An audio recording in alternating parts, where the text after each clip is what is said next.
tell us about the character you portray? Describe the character's personality, special trait, and their relationship with other members of the Fantastic Four family. I would describe Reed Richards as many things. He's a scientist. He is an explorer, and he is a husband. And I wouldn't put it necessarily in that order. If anything, I might reverse the order. He's very smart, and his brain is addicted, I think, to the universe and beyond, and solving equations, and always understanding the mathematics of reality, and in a world of numbers, so that you can always come up with a solution. But what really anchors him and really defines his identity is his relationship to his family, and the position that he has within a people of four, and also his relationship to his partner, to his equal, to his leader, in some senses, his wife, and the future of becoming a father, and how that is a much more complex equation to work on than all of the complexities of science. I play a character called Johnny Storm. His personality is he's curious, he's silly, he's adventurous, he's fiery. His special skill is setting himself on fire and flying. And Johnny's relationship with the other members of the Fantastic Four, he is the biological brother of the brilliant Sue Storm, the brother-in-law to Mr. Reed Richards, the brother from another mother to Ben Grimm. So Sue Storm is known as Marvel's mother because she was the first mother of Marvel, and she has 2 kids in the comics. And her powers are becoming invisible and using force fields to do that. So therefore she can use force fields to move things and to move frequency. And yeah, it's a very special power, I think. Her relationship to the others, well, her little brother Johnny I think they have a beautiful sibling relationship, and we loved playing it. I loved it. Ben, I always felt like he was her secret best friend too. And they had a very private relationship, I think, that was always really special. I mean, friendship. And then, of course, Reed, Sue and Reed are inseparable. You can't have one without the other. And that was something that we loved about the comics. That was just always defined by each other in a beautiful way that was always really moving. And of course, they share this family together. So it felt amazing to do it in partnership with these guys, not alone. Yeah, Ben Grimm is a very practical, kind of terrestrial man, whereas Reed lives in a world of abstraction. I think Ben has his feet on the ground. He is deeply committed to his family. I think Ben is a very loyal man, and after they go through this profound transformation, he's even further enmeshed with his family. He has a real need to depend on these people that are so close to him, people that knew him before, and that he can sort of feel at home with. I think he's a person, because he's been transformed into quite a scary-looking thing. Home is very important to him, where he can feel comfortable, and these other characters are his home. Vanessa, as Sue Storm, you are one of the most powerful and multi-dimensional figures in the MCU. Tell us how it felt to portray such an important character in this film. Mm-hmm. It felt really meaningful to portray such a powerful, well-known loved character in the Marvel legacy. I remember just, before I met Matt Shackman, I went back and started reading the comics from the 60s, and even from just first finding stuff online, it was so clear how loved she was and how specific she was, and how she was defined by her compassion and her empathy as well as her power. And there was something that was linked for me about both those things. And also the fact that I just loved her entire journey from being called Elizabeth. Oh my God, the Queen. Margaret. Elizabeth I. No, I've got confused. Invisible Girl by her husband, all the way to her Otherwise naming... known as Elizabeth. The Elizabeth woman. This happened a lot this week. And then her renaming herself Invisible Woman because of the journey she goes on, and she becomes Malice, and she's just so iconic to me and really special. But I was excited about mostly about the love that she has for her family and her children and her husband, because you can be really badass, you can be a super strong female superhero, but it seemed awesome that it was also asking her to be pregnant and, give birth and try and always lead with love before, except Malice, which I'm excited. Hopefully one day we get to do. Joseph, Johnny Storm is classic adrenaline junkie. How does his fiery personality come to life as Human Torch, and how does it affect his relationship with the rest of the family? How does Johnny's adrenaline-seeking behaviors affect the rest of the family? Well, in this film, we see him, there's something quite aspirational, and there's a yearning for space. He's very fascinated about space. So he will go to the brink of the atmosphere as far as he can go before hurtling back down to Earth, which I think is quite strange behavior. So I think his family would probably be a little worried about him. I think he probably drives his family a bit nuts. I think he's a bit of a caution, but makes up for it in other ways. Evan, Ben Friend was a talented athlete, a fighter pilot, before he was transformed into an indestructible rocky being, the Thing. This transformation increased his ability to protect and defend, but how does it affect Ben on an emotional level? Every second of Ben's day is defined by his physical constraints, and he is in this casing. He's very much a man inside, but the way he goes through the world is as kind of a monster. And so I think he is always, in a way, trying to assert and project his humanity. And is never fully satisfied. He never realizes and feels fully at home in the world. Pedro, in the film, you and the family are challenged with an intergalactical force threatening the future of the planet. Describe the threat and how you work as a family to find a solution.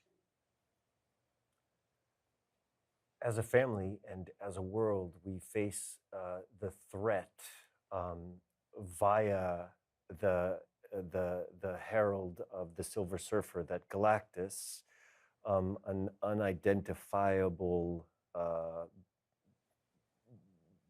space god, is going to eat our planet unless we give him our son, our newborn. And so we are faced with, as a family, we are faced with an impossible choice. Joseph, I believe you worked with Matt Shackman in the past. Yes. Okay. So you can already have had that experience, but can each of you speak about your experience working with him as director on this film?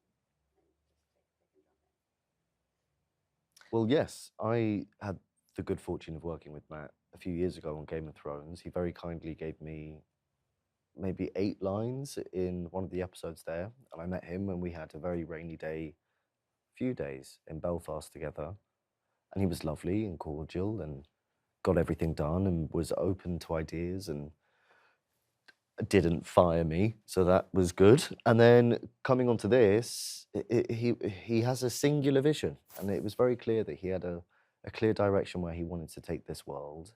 There was a very specific texture, and his bravery to lean into a world that felt very practical.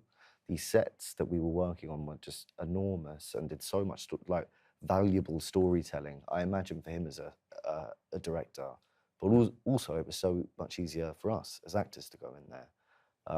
I think for him to have that instinct to lean into practical aspects of filmmaking with Herbie, especially, that really brought something that feels authentic alongside, hopefully, the performances.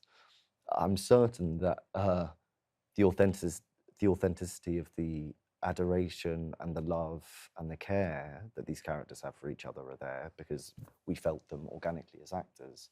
But it was the casting and leaning into the practical sides of filmmaking that I was most grateful to Matt for. Matt Shakman, in this movie, he's a world builder. From the Lower East Side to the far reaches of the galaxy. You know, the detail, the level of care. It was a deeply personal movie for him. He's cared about the Fantastic Four since he was a child. And I think you see it in every frame of the movie. Matt Shakman, I've known for most of my adult life. We've been friends for about 26 years. And this is the first time that we've gotten to work together. We'd worked together on staged readings of plays and stuff like that back in the day. And so to step into something as big as this together was, it felt very special. It felt very fated. I think that, like Ebon said, he built the world for us in every way, whether it was our bedroom or our spaceship or Galactus's ship, or having an incredible puppeteer running around with us as Herbie, creating an incredible scene partner, and just always the elements that you need to interact with to believe the world that you're in and to help inform the character that you're playing in every detail. And I think that the story of becoming parents is very, very personal to him. And the idea of parenthood, so he was always there to kind of navigate that emotional journey for the two of us as parents and for the four of us as a family, bringing in a fifth. So yeah, he was our movie daddy. Matt Shakman, I think, worked harder on this film than anyone I've ever been around in a working professional space. I mean, he just, even when I would say, I've been thinking this thing about the scene and could we chat about it? He'd be Zooming with us on a Sunday night when he'd had no sleep and he was preparing for the week ahead. I mean, he just put his heart and soul into it and was fiercely committed to realizing it. And, you know, we were taking care of our little individual character trajectory as well as our family one, but he was taking care of the entire whole, the whole picture, including, you know, when we would go and do the big sequences like the birth, you know, he would have mapped that birth out for 2 years in advance in his mind and how cinematically he was going to realize that, you know, whereas we joined his vision. And I'm so grateful for his unbelievable discipline because he didn't, you know, there wasn't 1 second that he wasn't living and breathing this movie for us, on behalf of us. And yeah, we just got to be like the embodiment of it within his vision. Julia, let's start with you. Can you tell us about the character you portray? Describe your role and how the Silver Surfer fits into the story. I would, you know, describe her as, you know, quite a tragic story. Surprisingly, it's tragic. You're not quite sure in the beginning, and just feels very ambiguous. And then, you know, you realize that it's quite tragic. Ralph, you play Galactus. And what is his motivation in the film? How does it affect the universe? And as the Fantastic Four know it? Like, how does it affect their universe? Well, Galactus in the movie I play Galactus, who is a 14 billion year old cosmic vampire who hasn't spoken for millions of years before the events of this movie. He's the devourer of worlds, and he's a cosmic entity. And it's required that he survives to keep a cosmic balance in the world. And he survives by devouring planets, kind of making them into this lava smoothie that he injects intravenously into himself. So yeah, he's the devourer of worlds. And unfortunately, the Fantastic Four live on a world that he is about to devour. So yeah, in this situation, he's a very bad guy, but he is just a cosmic force. Julia, Silver Surfer has a metallic, ethereal presence, exuding strength, mystery, and fearlessness. How do you use these characteristics to fulfill the tasks that you must complete for Galactus? How do I fulfill these tasks? I mean, yeah, I think there's a sense of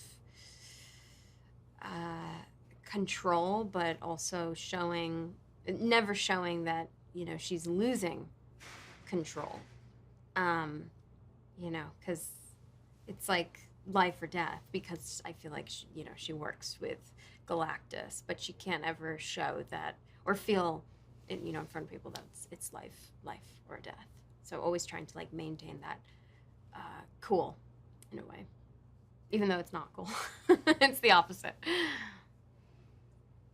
Ralph, Galactus is both a living being and a giant spaceship. Describe what that means and how the stunning costume and makeup design helped you build the character.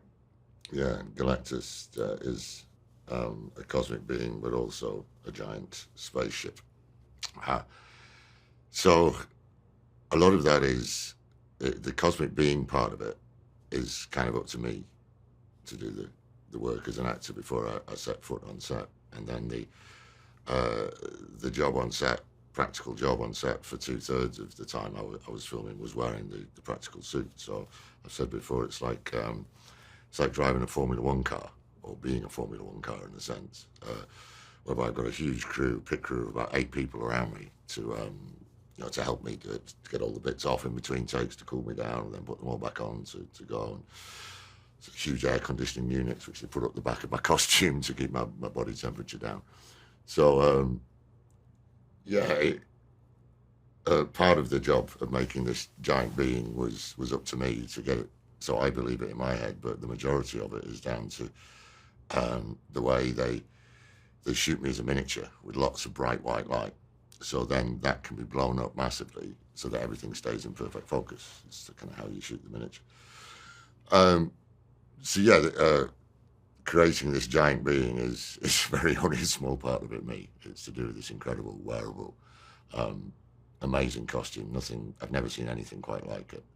And then the cinematography and the camera work then create the scale of this. So yeah, I'm just kind of one cog in a wheel that brings this character to life.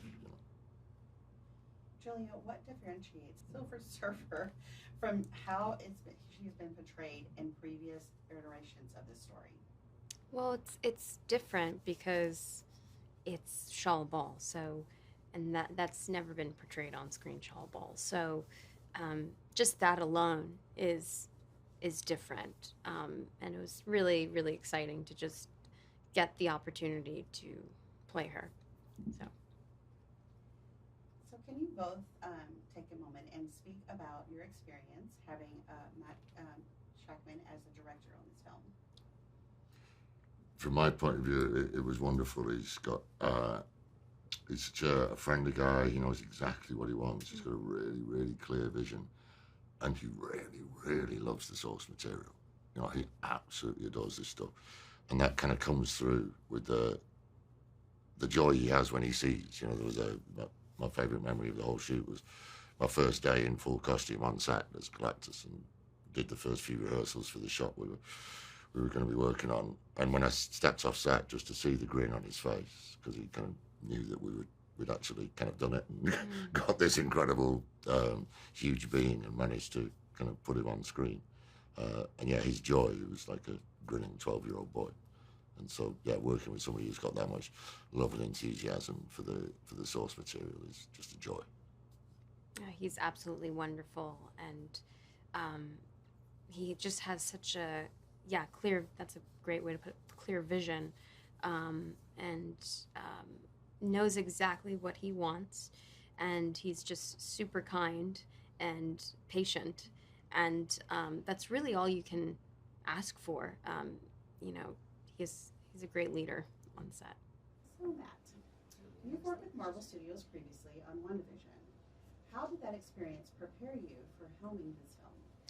I loved working on WandaVision. It's one of the highlights of my career. I loved that cast, that crew, everything we got to do on that was so exciting. And I think similarly, this movie deals with family. It deals with a husband and wife and children in the same way that WandaVision tackled those very personal ideas. But it was bold stylistically in the same way that Wanda was bold. We were creating sitcom realities for WandaVision, and for this we were creating a whole new Earth and a whole new universe that was a 60s retro-futuristic New York. So both of them required similar world building as well as, I think, similar family thematics.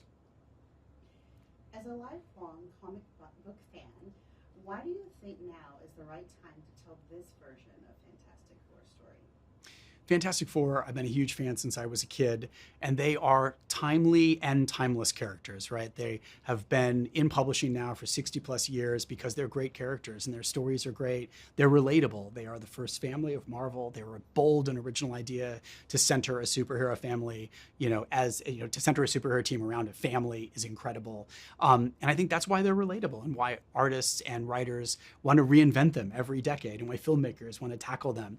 But the reason why I think this is interesting is that we are putting it in the 60s, in this retro-futuristic mid-60s on a different Earth where it's close to their point of origin. And they were created in the space race, during JFK and all that optimism and looking to the stars and imagining that with the right technology and the right heart, we can conquer anything. It's the same time that Star Trek is being created. They're very similar in that way. And so by putting them back in that space race time, we could get really close to that optimism and that idealism that's a part of their DNA. Speak to the actors portraying the Fantastic Four and why each of them was the right person for the respective roles. We have an amazing cast. They have great chemistry, but each of them is so perfect for their individual part, in addition to just finding those amazing bonds together. Reed Richards is a scientist. He's the smartest man in the universe, but he's also a loving husband, father, best friend. He's a very complicated character who oftentimes keeps his emotions in reserve. But I needed an actor who could bring all of those elements to life, who could be a believable hero and who jumping into the fray, who was brilliant in the lab, 5 minutes away from saving the world or destroying it, and also being a loving husband and father whose emotions will, come out to the surface in wonderful ways in the film. And Pedro Pascal is that actor. He's got incredible range. He can do anything. I've known him most of my adult life since we were in our early 20s. I've seen him do amazing work on stage and on screen, and I knew that Reed would be in amazing hands, just as I knew Sue would be in amazing hands with Vanessa Kirby. She's brilliant. I've never worked with her before, but I'm a huge fan of hers. And just in meeting with her and talking about this character, I could see she had a tremendous passion for Sue and understood her. There's so much strength to Sue. There's so much charm to Sue. She's kind of Captain Kirk to Reed Spock in a way, right? She will jump into any situation. She's got great emotional intelligence. And so Vanessa was kind of the perfect person for this. And then I'd worked with Joe Quinn on Game of Thrones. He's an amazing actor. I love him. He's so alive. There's such a spark to him. He can do anything. He completely transforms from movie to movie.